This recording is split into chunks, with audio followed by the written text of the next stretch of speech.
shagaba dia garon tajiti hamile na lufu simanda.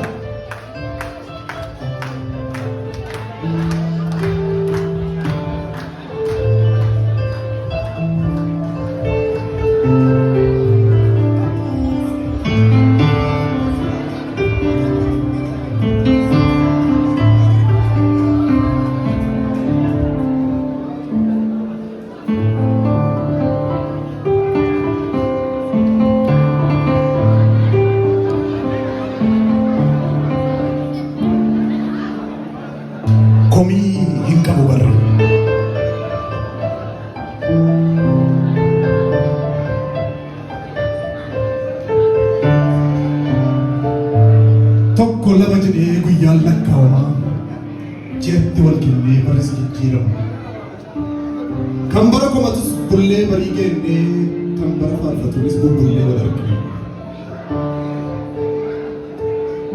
guyan torbanis jetti waggan wal gendara hamata usgariya ko modu fetti bari baranga kan tokkof gammachu isa tokkof gadda ta'e dabrustari raawwi bara keessatti malee komii qabu barri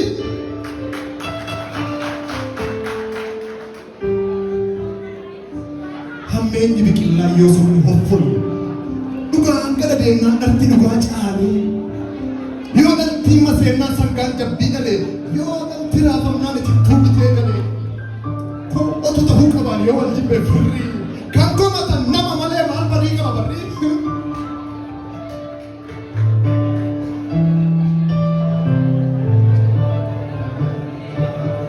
qalbii yoo ilaalan bitaaf mirgeessaa Bukiso wali rajin beres. Yo to ko ajelu to ko mo kaba. Yo to ko arka to ko mo kaba. Yenna to ko jigu to ko to olka. Yo to ko daga to ko mo do. Yo to ko diga to ko ijara. Yo to ko shuma to ko to shuma. Lachitu ya fra isabe ko turaga kambule to hunda arka. Bulle bari arkine undana barfanne baga wal arkine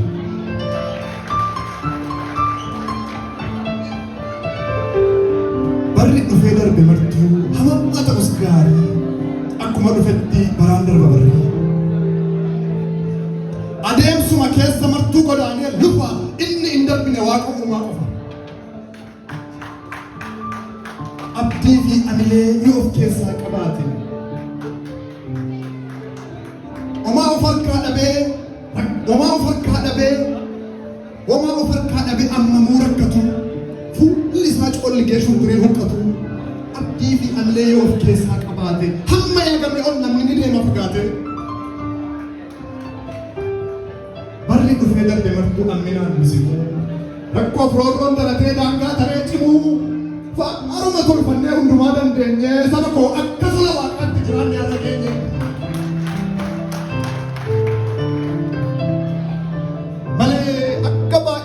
David Dikenya Chibera, or Reba Jumiti, Dumera Pekenya, you remain at Fitera. Akaba Elia, the Tutu, Kantam, Waka, Robo, or the Dumiti, Kuben, or the Ujira, the Rangam.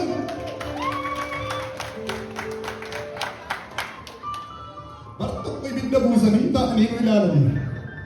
But to have Timor Magan no one. But to Kobanima, and look is an but to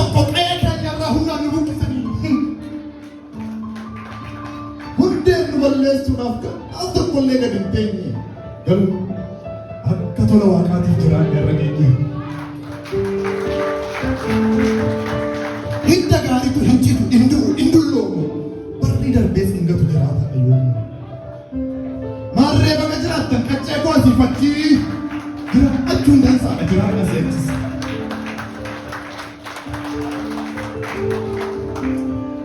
Utuaruba no Takalama Jene. Now, for the other Americans, we run from Dur upon the Kenya, Cassin, Yeroya, and other cool. Naga outwarding graphic, in the Brakundar. Jam Alala case, they saw a little soon today. Naga Gaffa the Kurokas today. But only one king can come to Jabat or can only be from the Pashana. kaloo dheeddee nagaan baatee galtee guuttee dhimaa fuutee ishee gaanoo fattee ollaa kee abbaa baduu tokko dheengaddan micheessiti ogolee isaan buuftee midhaan itti addeessiti jedhu hubatteerta amma wayyaa fi yaabbee agaraana nyaata beektaa gaafa gargariin darbee jedhe yeroo godhakkee turaan eegalu haasa sana booda waan kanaasaa hiikee walitti yaasa anis irraan fanne qacceen biyya martuu harka fuudhee shamaa attam nagaa jirtu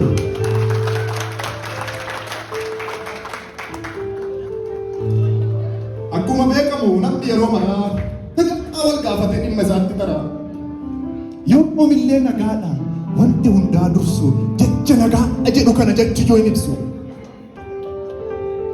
nageenyatu nagaadhaaf Oromoon nagaa faarsa nageenyatu nagaadhaaf Oromoon nagaa faarsa nagaatu hundaadhaaf nagootti qaansa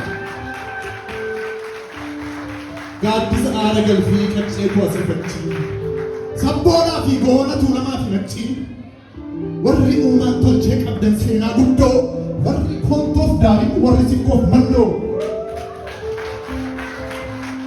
dhiigummaa horiidhaan hin danda'amu bituun aseebuu fi raayyaa uummanaa fi itu yoo nagaa qabaattan anis nagaan qaba isin nagaa dhabnaan anis nagaan qaba warri kamiseef baatii Oromoonni walloo ciroo amma dirreetti jamaa afran qalloo warri Awaash gamaa fantaallee karrayyuu wanni irraaf gadheen isin yaadahannayyuu warri ja'ambalchoo jiilleedhaa fi galaan karaa fagaatullee isin bira garaan garuu fageenyi ittisu Oromoon tokkuma nagaan keessa kooti ammas akkami naguma maarree qilleensi yaadaaf yaaddoo muummee nu jirruun badin xiqqaan keenyaa guddatu guddaan keenyaa bureetti sokkoo hin ta'in qacceen horteen warra abaarsaa qacceen warra raatu uumaan eekkamanii bakakkaa sodaatu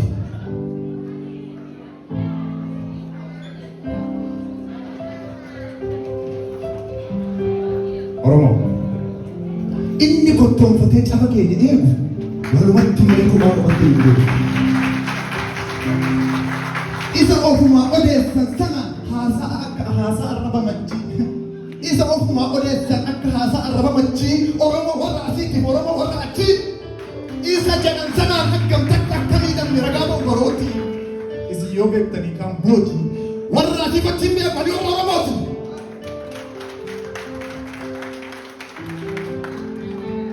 Oromummaan hundeedha hin jijjiiru haalli hundee turee jennaan himaan tokko dogoggora bituutiin guddamanii rakkatu of eegnaa nuti akka qoosaatti hin galu yaadatan qabu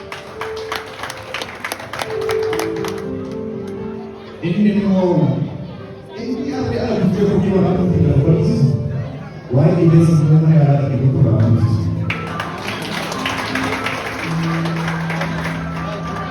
inni taa'ee illee Oromootti lafa fuudhu guyyaa adii isaa godhan dubaara keessaa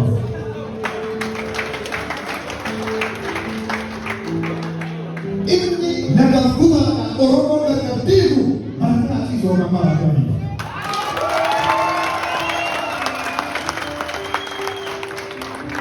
inni taa'ee illee Oromootti waa malu daawwachuu ta'ee dhibee birri haa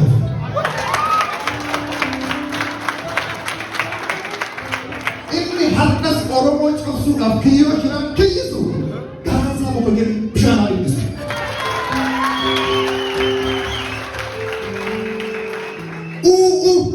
Jedhee iyyee haadha birmataa akka hirriba dhabee dhaabulu gangalataa yoo kan darbeerraa waa barata.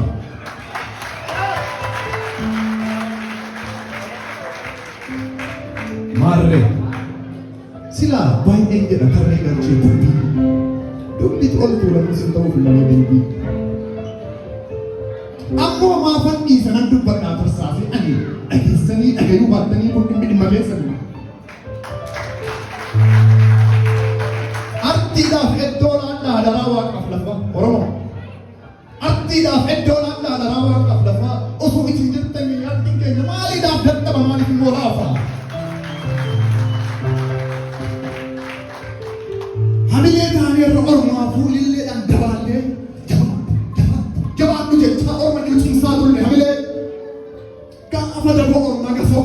keenya yaa firaa gaafa dabareen keenyaa immoo maaliif dhabamna wal biraa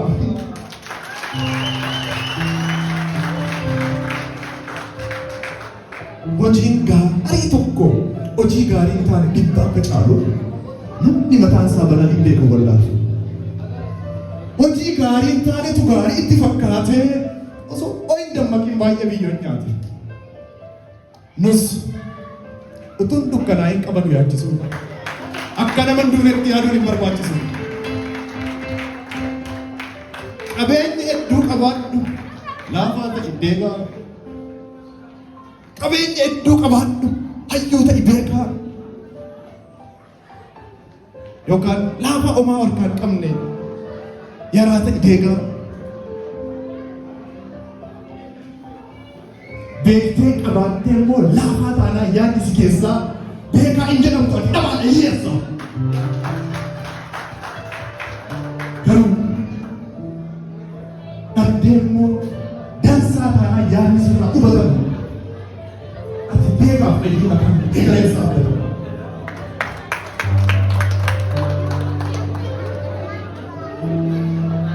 kaleessa inni eebbisu kaleessa inni abaarii ijoollee eebbisu eebbisi qaqqabu abaarsisu eebbisu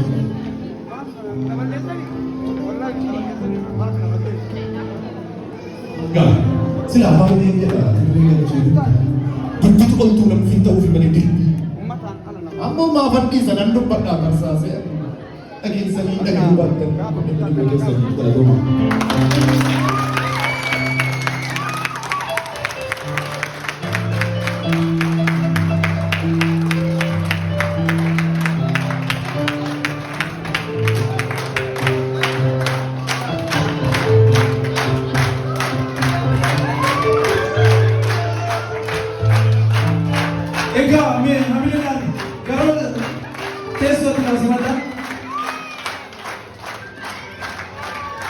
Egaa akkuma argitan waloos ta'ee artistoota dandeettii ciccimoo qaban hedduu sagantaalee hafan keessatti qabannee ni jira. Artistoota akka Taajuu Shurrubbee akkuma argaa jirtan waloo Shaggaa Baadiyaa Baaroo Hadiraa hedduu as keessatti namoota dandeettii garaagaraa qabantu jira. Sagantaan keenya ganaa hanga sa'aatii 22 waan itti fufuuf qophiilee bashannansiisaa hedduu qabannee jirra. Akka waliin turtan kabajaadhaan isin beeksisa.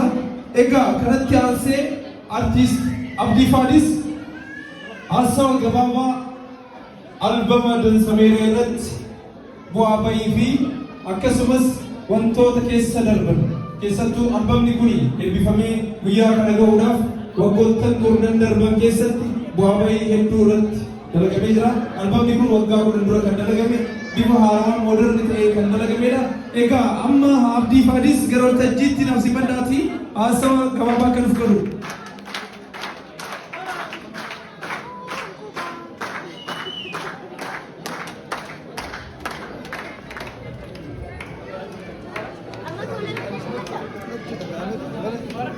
Galatoommaadha. Wallee malee haasawaalee beekamu yeroo jalqabaa kiyya hayyoota gurguddoo as keessa jira. Alhamdulillah hunda dura kan rabbiin asiin dhugalee wal nu barsiise. Kabajamtoota hawaasa Oromoo biyya Jarman, qeerroo fi qarree Oromoo jajjabee biyya Jarman hamilee fi yaada dachaan loodhaan cinaa dhaabbatanii halkanii fi guyyaa naa wajjin ifaajjanii akkaan ani sadarkaa kan irra gahu sagantaa eebba albama koo lammaffaa Dansameeraa juu kan xumuree isin biraan akkaan gahu na taasiftan qeerroo fi qarreen bahara galatoomaan isin jechuu barbaada.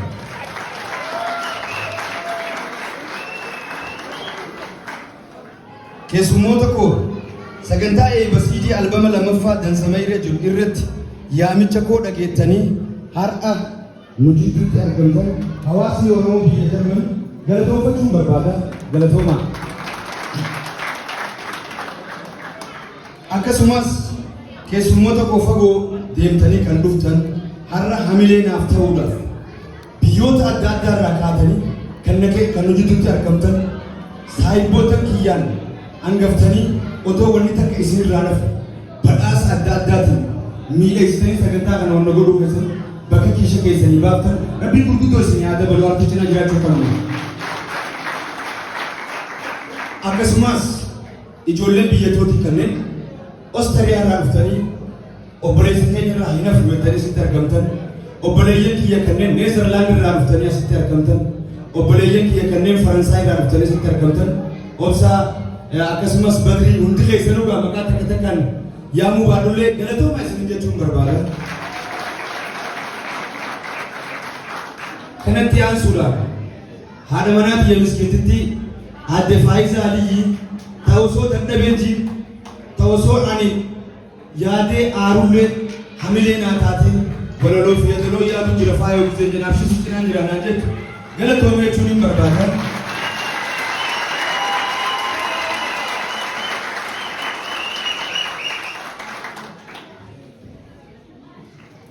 Akkasumas jaallan kiyya seenaa wajjin keessa dabarree har'a geenye jahan barii boruu baandii yeroo jalqabaatiif asitti dhaabne obboleessa kiyya kabajamaa gamtaa olaanaatii fi shaggaa baadiyyaa bara 2015 yeroo biyya kana dhufu firaashii kiyya Noorweeyitti afamee jira osoo hin jee yaadu akkaan asitti hafu warri dura akkaan ashaaraa kan na godhe galatoomaa jechuun hin barbaada.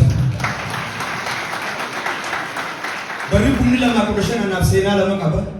Seenaan tokko obboleeyyan kiyya kanneen biyyarraa wajjin baane obboleessa kiyya Zakii Yusufii fi Aniisaa waliin dhufnee Aniisaan jalaa hidhameen ture biyya Kaayiroo sanitti jechuudha.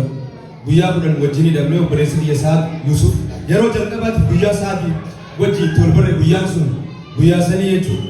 Makiinaa takkaan osoo deemnee wal barre akkasitti akkaan ta'uu akka malee ta'uu lafa Awurooppaa jennee alhamdulillah hundi keessanuu baga lafa Awurooppaa kana waliin jennee kanneen dooniif sirna biraa taa godhu obboleeyyan keenya hedduu dhabne galatooma hundumaafuu.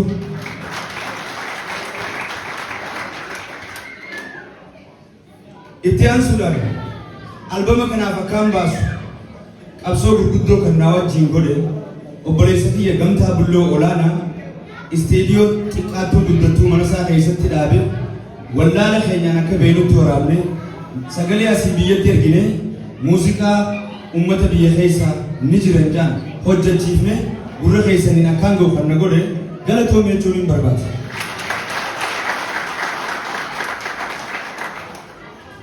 Sagantaa kana maateeriyaalota sagantaa kanarra barbaadamu ani qophiilee qopheessee hin beeku asii miti biyyattuu qopheessee hin beeku bakkumatti na yaaman ittiin dhaqee sirba malee kan kana hunda na wajji godhan Sa'aaddoo fi Sa'aad Ismaa'il galatoonfachuun barbaada. Itti aansuudhaan koree qindeessituu sagantaa kana miidhagsuudhaaf na wajjin bu'aa bahii bahan jarroobaa hangafa keenya hunduma isaaniitu galatoonfachuun barbaada.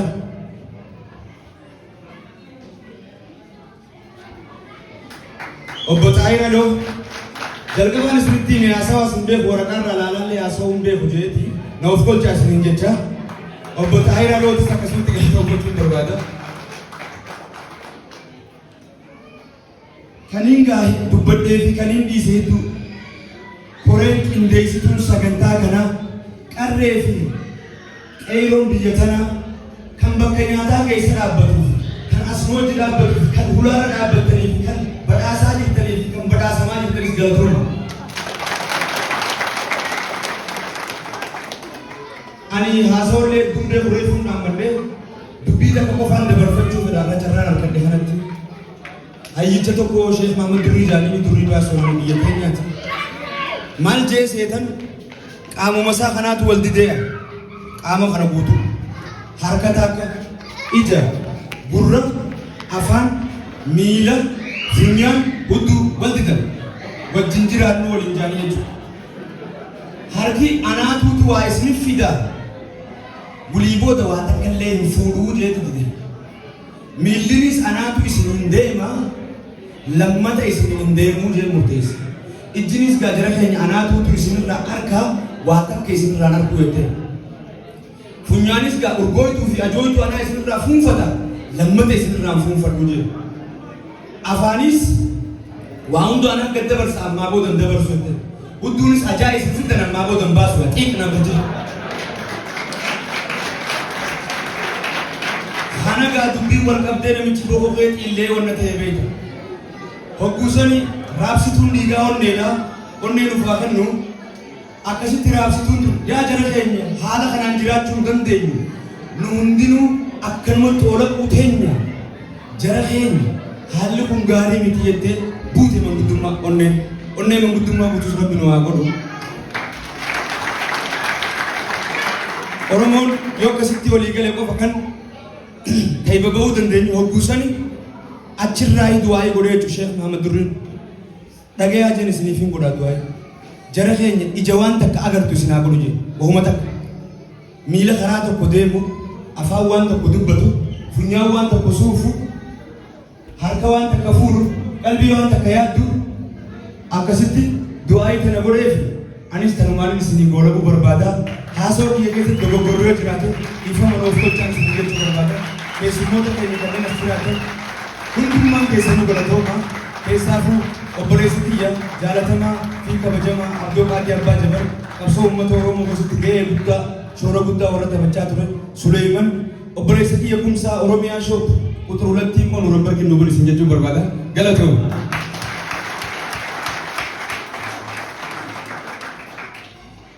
Egaa artist Abdii Fadis kabajaadhaan gara waltajjiitti naaf simata.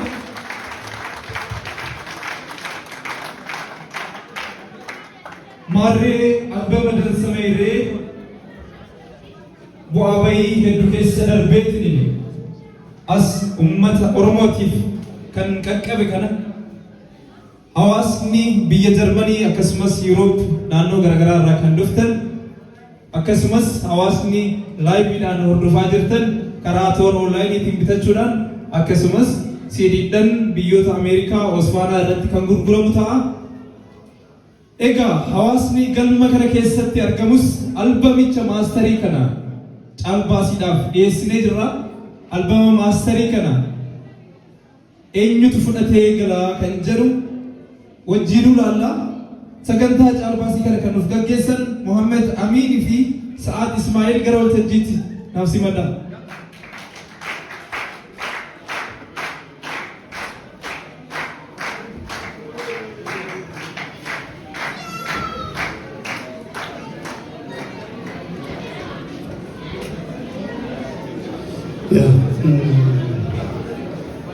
Maikii inni kun sirratee natti fakkaatama. Tokko lama sadii tokko lama sadii sagalee adii tokko lama sadii Muhammad Amiin gara waltajjiitti dhufee jira. Maayikiin isaa immoo ana harka jira. Egaa akkuma isin argaa jirtan suuraa Rabbii Raamata fi qabsaa akkasumas hayyuu Noho Gobanaati. Artist Noho Gobanaa yaadannoon albeemii kanaa maqaa isaatiif kan godhedha. Abdii galatoomii asumaan yoo akkasii wal yaadachaa deeman malee hin taatu gabanumaan gara caalbaasiitti. Okay. Galatooma isin jechaa ilmaan Oromoo guyyaa kanaa Rabbiin nu geesse hunda kenna. Galatooma isin jechuun barbaada. Hawaasa Oromoo biyya Jarman naaf galatoofadha. Hamilee ofii keessa ni fuudhee hamilee kenna. Obboloota keenya Faransaay irraa dhufanis hamileedhaan naa galatoofadha. Akkasii. Ka Awustiraaliyaa akkasuma nuuf galatoofadha. Akkasi. Kana isin jechuu barbaada. Amma gama sagantaa calbaasiitti deemnaa. Sagantaa calbaasii kanarratti akkuma argitan gooticha artistii Oromoo Noho Gobanatu irra jira. Artist Abdii Faddisis siidiin albama isaa lammaffaa dansameeyeen yaadannoo isaatiif akka ta'uuf gumaachee seenaan isaan badin jechuudhaan maqaan Noho akka leellisuuf akka jiraatuuf nu yaadachiisuudhaaf siidii isaa albama lammaffaa artist Noho Gobanaan nuuf moggaasee jira. Artist Noho Gobanaan uummata Oromoo irraa nama haqa guddaa qabu, nama aarsaa guddaa qabsoo bilisummaa Oromoodhaafis kafale, nama gartee tokkummaa Oromoodhaa Oromoon akka mataatii biyya walitti qabatu, Oromoon gartee akka tokko ta'ee waliin qabsaa'u sirba tokkummaa ammallee tokkummaa jedhu nuuf dhiisee akka dhagaa bu'uuratti nuuf kaa'ee Albamni kun